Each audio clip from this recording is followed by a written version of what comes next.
কারণে বাজাইলাম, ভবব্যাধির জন্য শেষ। দুনিয়াদারির রোগ শোক তাপ ঝঞ্ঝাট ঝামেলি কাম প্রেম এই সমস্ত নিয়ে সে শেষ হয়ে যাবে। তাহলে আমি কি করতে পারি? চৈত্র মাসের দিন গরু হারিয়ে গেছে এক চাষা, গাই গরু। সারাদিন মাঠে খুঁজে খুঁজে পায়নি, দুপুরবেলা চায়ে দেখে যে মাঠের ভিতরে বট গাছ। চিন্তা করছে চৈত্র মাসের দিন একটু বট গাছের নিচে দিলে গরু খুঁজবানে পড়ে। ওই বট গাছের নাম যাবার প্রেমতলা, চাষা তা জানে না। বট গাছের এক পাশে বসে আছে আর এক পাশ থেকে ভুটভুট ভুটভুট আলাপ আছে, কে রে কারা গল্প করে রে। চায়ে দেখে একটা যুবতী মেয়ে আর একটা যুবক ছেলে। তো চাচাই মনে মনে কয়, বৃদ্ধ তো হয়েছি, মনটা তোর বুড়া হইনি। ওরা দুজনে কি কয় একটু চাইয়া চাই দেখি আর একটু শুনি। হঠাৎ করে ছেলেটা মেয়েটার চোখের দিকে এক ধ্যানে তাকিয়ে আছে। অনেক সময় পরে মেয়েটাই কয়, আগো তুমি আমার চোখের মধ্যে তাকাই তাকাই কি দেখো? কয়, শোনা রে মধু রে, তোর চোখের মধ্যে তাকাইলে সারা বাংলাদেশ দেখা যাচ্ছে। চাচা কয়, দেখো দিন আমার গায়েটা কোন মাঠে আছে। তো তোমার কি গায়ে হারাই গেছে? কারণ তাই খুঁজে দিতে হবে। হ্যাঁ, গায়ে হারাই গেছে। খুব ভালো। চরণ কয় প্রকার, কি কি চরণ চাচ্ছে? আসলে চরণ অর্থ কি, এটা হলো মেন কথা। চ র দন্তান্ন চরণ।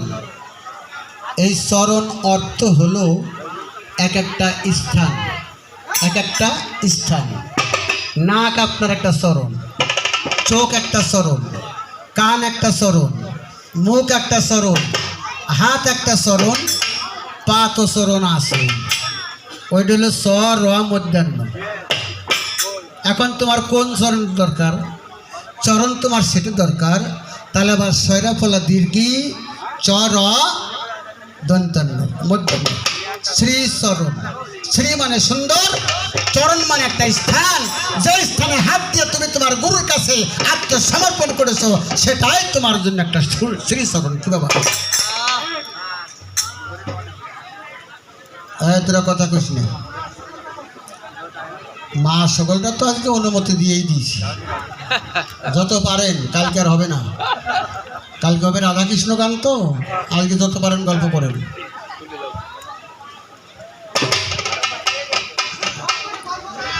বিষয়টা হলো, তোমার এই ভব ব্যাধি যন্ত্রণার হাত থেকে বাঁচতে হলে তোমার কিছু কর্ম আছে। সেই কর্মগুলোর কথা আগে আমি তোমাকে জানাই। অর্থাৎ মানব দেহের নাসিকা থেকে নাভি পর্যন্ত বাহিরে আছে 12 আঙ্গুল দম, ভিতরে আছে 12 আঙ্গুল দম। 12 12 24 আঙ্গুল। ভিতরের বাহিরের 12 আঙ্গুল দম তুমি যদি যত্ন করে দমের সাধন করে ঋষভ পুরক ন্যাস কুম্ভকের মাধ্যমে তুমি যদি সেটাকে সুন্দর করে রাখতে পারো, তাহলে 12 আঙ্গুল দম ভক্ষণ করলে তোমার 12 প্রকার 12টা স্থানে তুমি পৌঁছাইতে পারবে। এই ভবব্যাধির থেকে বাঁচতে পারবে। তার কেমন? 1 আঙ্গুল দম খাইলে পরে এক নাম সার করে, 2 আঙ্গুল দম খাইলে পরে যুগল মূর্তি ধারণ করে, 3 আঙ্গুল দম খাইলে পরে ত্রিতাপ জ্বালা দূর করে, 4 আঙ্গুল দম খাইলে পরে চৌঠা পাশ জয় করে, 5 আঙ্গুল দম খাইলে পরে পঞ্চাত্মা ঊর্ধ্ব করে, 6 আঙ্গুল দম খাইলে পরে ষড়রিপু দমন করে, 7 আঙ্গুল দম খাইলে পরে 7 সমুদ্র জয় করে, 8 আঙ্গুল দম খাইলে পরে অষ্টপাশ মোচন করে, 9 আঙ্গুল দম খাইলে পরে নববিধা ভক্তি বাড়ে, 10 আঙ্গুল দম খাইলে পরে 10 ইন্দ্র ঊর্ধ্ব করে, 11 আঙ্গুল দম খাইলে পরে ইচ্ছা মতো উঠতে পারে। 12 আঙ্গুল দম যেজন খায় তার থাকে না ঝরা জরা মৃত্যুর ভয়। কইরেছ কোনদিন?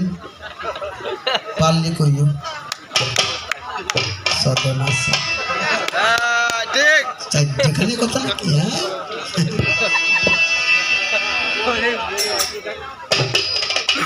হ্যাঁ, আমার কথা কি বুঝতে আপনাদের কোনো কষ্ট হয়? মেয়েটার গান আপনার কাছে কেমন লাগছে? আমার কাছে খুব ভালো লাগছে, নতুন জিনিস তো। নতুন নতুন গান্ডার একের রস যে কত সুন্দর হয়, যে খাইয়েছে সেই জানে রে বাবা। আমারে তো ফুলনো লাগবে না রে, যে বাজানের সাথে গান গিয়ে আমার জীবন ধন্য গেছে। আমার কি, তোমার জীবন ধন্য হোক আর অধন্য সেটা তোমার ব্যাপার, আমার কি। তবে হ্যাঁ, সত্য সুন্দর সঠিক রাস্তা চেনা যায় কি করি, জিজ্ঞাসা করছেন। আগে মুসলমান শাস্ত্র বলি। মুসলমান শাস্ত্রের ভিতরে হাদিস বুখারী শরীফ আসছে। হাদিস বুখারী শরীফ পঞ্চম খণ্ডের মধ্যে উল্লেখ করলেন, যে বাড়িতে যে ঘরে কুকুর থাকে সেই বাড়ি সেই ঘরে নামাজ হবে না। তো ঘরে আর বাড়িতে যদি কুকুর থাকলে নামাজ না হয়, আমি মনে করি বাংলাদেশে নামাজ হওয়ার কথা না, কারণ বাংলাদেশে লক্ষ লক্ষ কুকুর আছে। কি বাবা, নবীজি আমার ওই কুকুরের কথা বলে নাই। কোন কুকুরের কথা বলেছেন? মাথা থেকে পা পর্যন্ত এই মানব দেহ ঘরে যদি কুকুরের স্বভাব থাকে, তাহলে এই ঘরে কখনো নামাজ হবে না। তাহলে ঘরটাকে আগে পবিত্র করতে হবে। আর পবিত্র করতে হলে কিভাবে?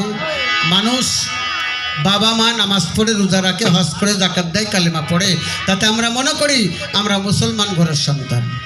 কিন্তু না, পবিত্র কোরআন শরীফের মধ্যে সূরা আল ইমরানের 4 নম্বর আয়াতে আল্লাহ পাক ঘোষণা করলেন, হে মানুষ, তোমরা মুসলমান না হয়ে কবরে আসিও না। তখনই বুঝতে পারলাম মুসলমান হইতে পারি নাই। মুসলমান শব্দের অর্থ কি?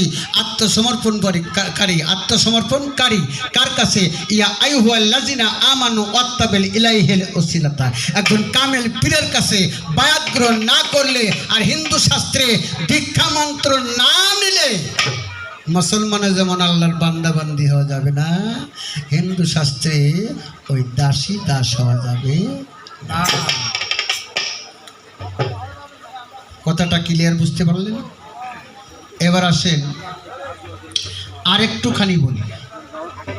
এই যে মূর্তি পূজা, এই যে মূর্তি পূজা, মা দুর্গার 10টা হাত, এই 10টা হাতে 10টা শক্তি। কি বাবা, 10টা হাতে 10টা শক্তি। মা দুর্গা কেমনে 10টা হাত পাইল?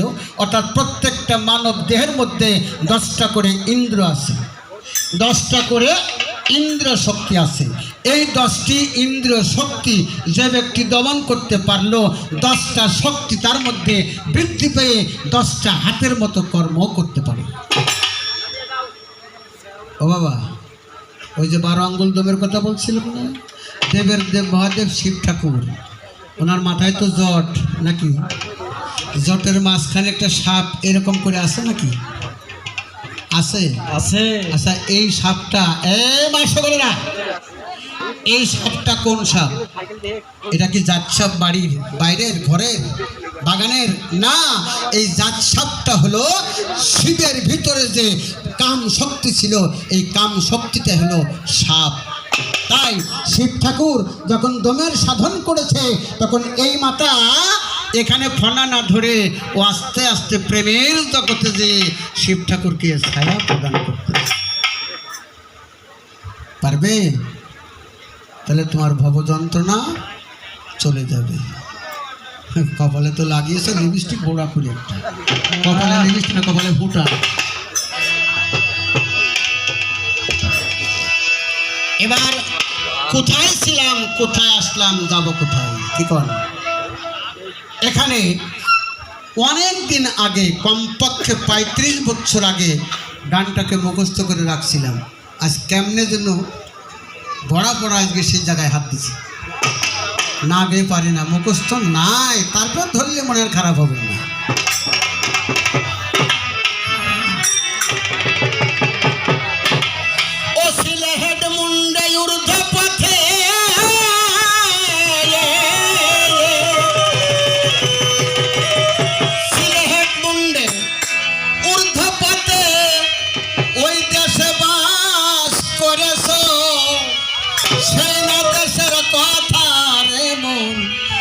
তুই ভুলে গিয়েছ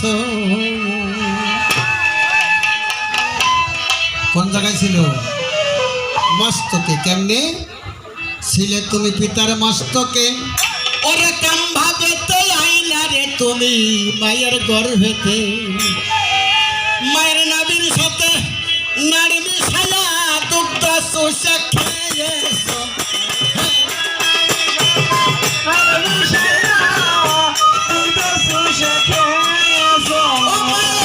নারীর সাথে নাড়ি মিশায়া দুগ্ধ চুষে খেয়েছো।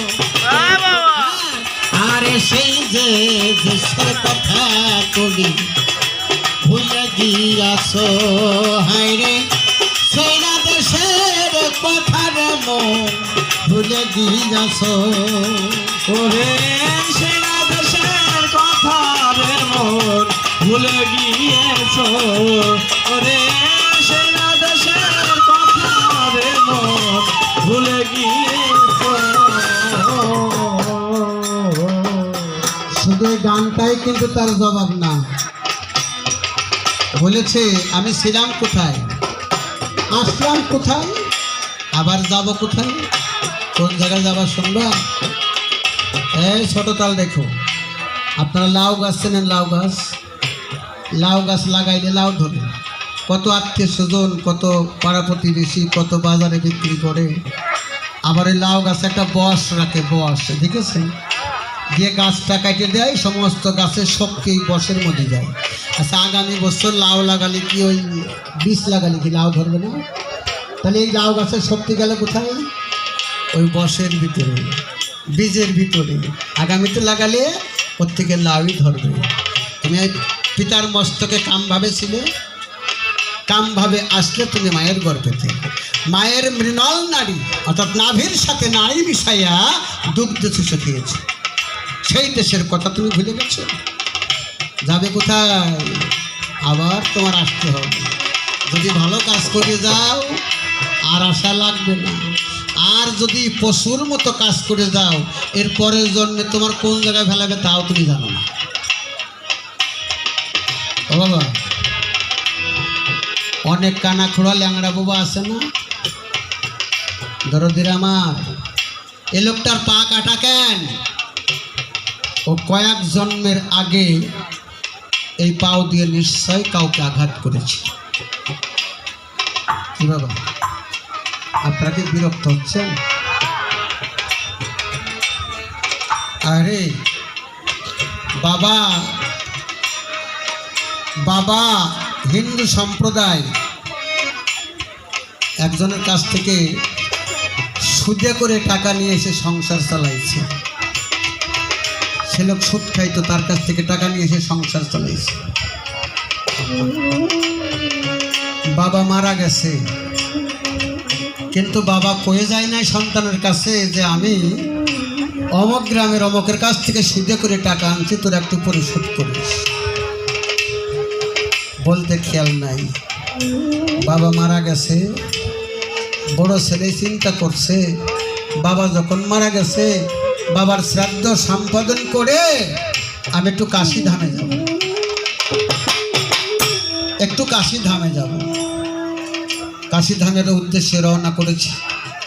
সকাল থেকে হাঁটতে হাঁটতে ওই যে সুদখোর, ওই সুদখোরের বাড়ির পাশে গেলে সন্ধ্যা হয়ে গেছে। তখন ওই ছেলেটাই বলছে, বাবা আমি যাচ্ছিলাম কাশী ধামে, আমার তো রাত হয়ে গেল, একটু আশ্রয় কি হবে না বাবা? লোকটা বলল যে হ্যাঁ আশ্রয় দিতে পারি, তবে বাড়ির ভিতরে না, এই যে কাছারি ঘর আছে এই ঘরটাই তোমার থাকতে দেবে। তবে আমি একটা কথা বলতে, ওই কাছারি ঘর থেকে রাত বেরাত তুমি যেন বাইরে এসো না। আমার বাড়িতে একটা কুকুর আছে, এ কিন্তু বাইরের লোক পেলে খুবই কামড়াই, খবরদার যেন বাবা বাইরে আসবা। কাছারি ঘরে শুয়ে আছে। রাত যখন 9টা 10টা বেজে গেছে, জীবনে কোনোদিন ওই কাছারি ঘরে ওই কুকুরটা আসে নাই।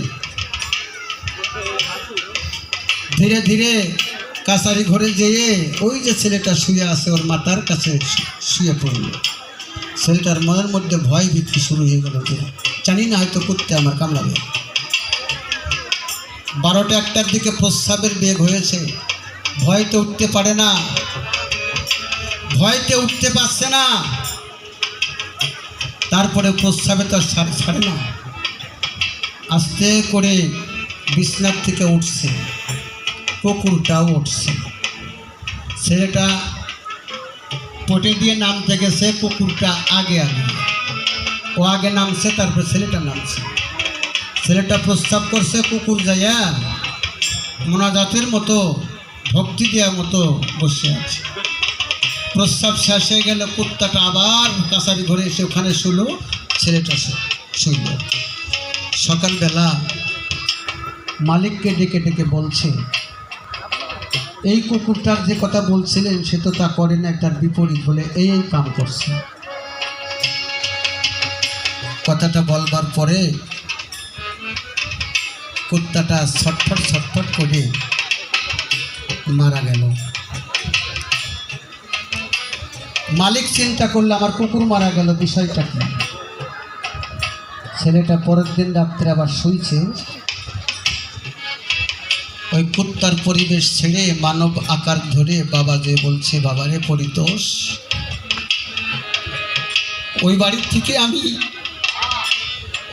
থেকে আমি সুদে টাকা নিয়ে তোদের পেটে খাবার তুলে দিয়েছি, টাকাটা আমি পরিশোধ করতে পারি নাই। পরিতোষ রে, তুই যে কাছারি ঘরে শুয়েছিলি, আমি সেই কুত্তাটারে পরিশোধ করতে পারি নাই, বিধায় আমি কুকুর পরিবেশ ধারণ করে তার বাড়ি পাহারা দিচ্ছি। বাবারে, কোন ভক্ত কোন কায়দায় কোথায় যে উপস্থিত হয় এটা কিন্তু জানে না। কর্ম যদি ভালো হয় তোমার দুনিয়াতে আর আশা লাগবে না, আর কর্ম যদি খারাপ হয়, কুকুর হতে পারো, গাভীও হতে পারো, আবার মানুষ হয়ে আসতে পারো। কর্মের বিনিময়ে অবশ্যই তুমি ফল পাবে। ওরে সেই না দেশের কথা রে মন ভুলে গিয়েছো, ওরে সেই না দেশের কথা রে মন ভুলে গিয়েছো। 10 মাস 10 দিন ধরে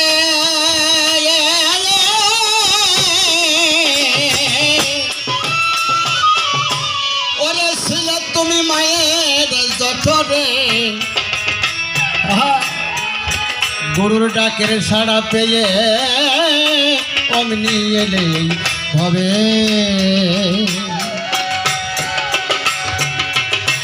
কর্মগুণে ফল পাইবে, কর্মগুণে ফল পাইবে,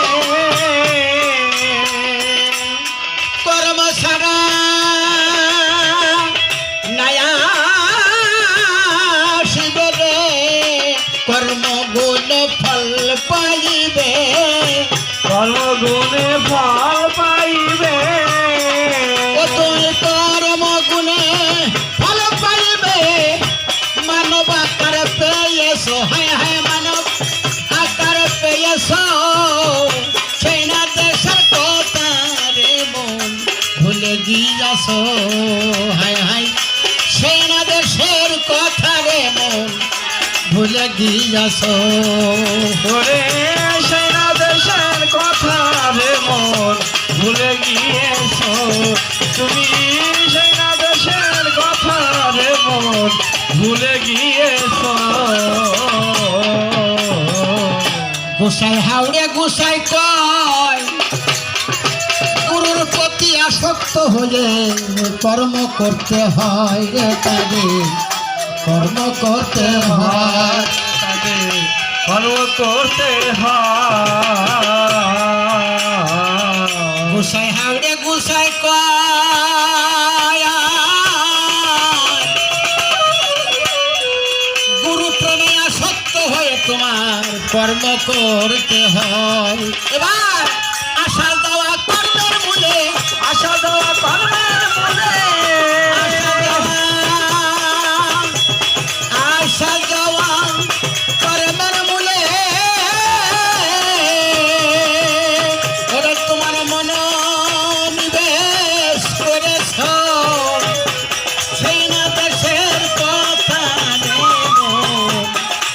ভুলে গিয়াছো হায় রে সেই না দেশের কথা কথা রে মন ভুলে গিয়াছো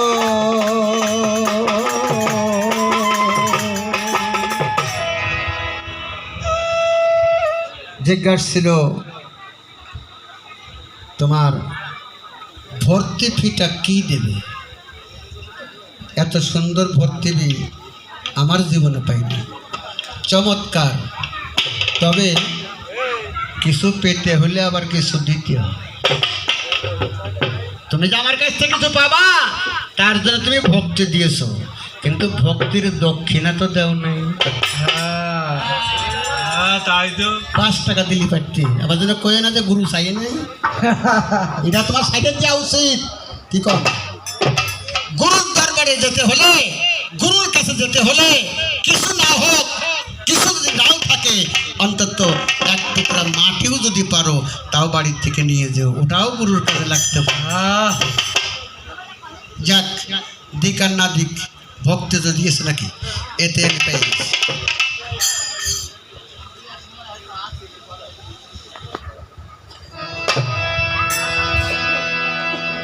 আহা, এসো হে পারের কান্ডারি। না, তোমার এই গানটার জবাব আমি এত তাড়াতাড়ি দেব না। তুমি ভুল করতে পারো, আমি তো আর ভুল করতে পারি না। এসো হে দয়াল পারের কান্ডারি। তা আমি কান্ডারি মানে আমি মাঝি। আমি নৌকা নিয়ে তোমার কাছে উঠলে তুমি টুকুস করে নৌকায় চলবা না, আমি পার করে দেবো, গান তো শেষ। এত এত পাগল খিলা না কি? এত সহজে ছাড়বার না। তুমি যেমন আমাকে ছাড়ছো না, তুমি নতুন হিসাবে তোমার মধ্যে কি আছে তা বুঝপড় না করে আমিও যাব না।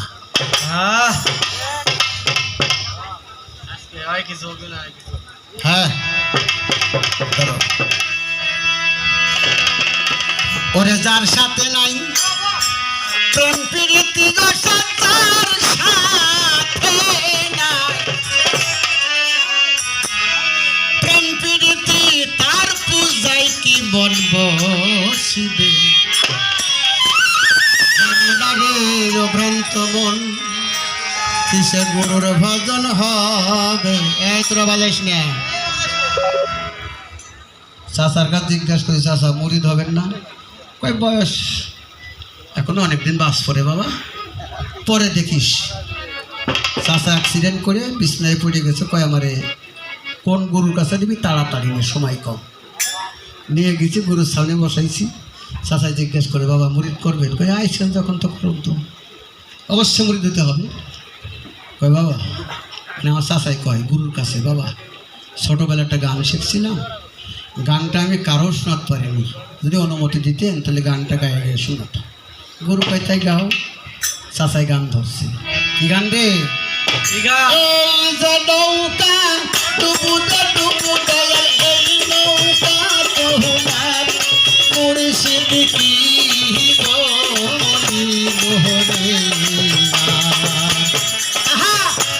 বলিব সোনার সামনে কি বলিব রে। নৌকার গোল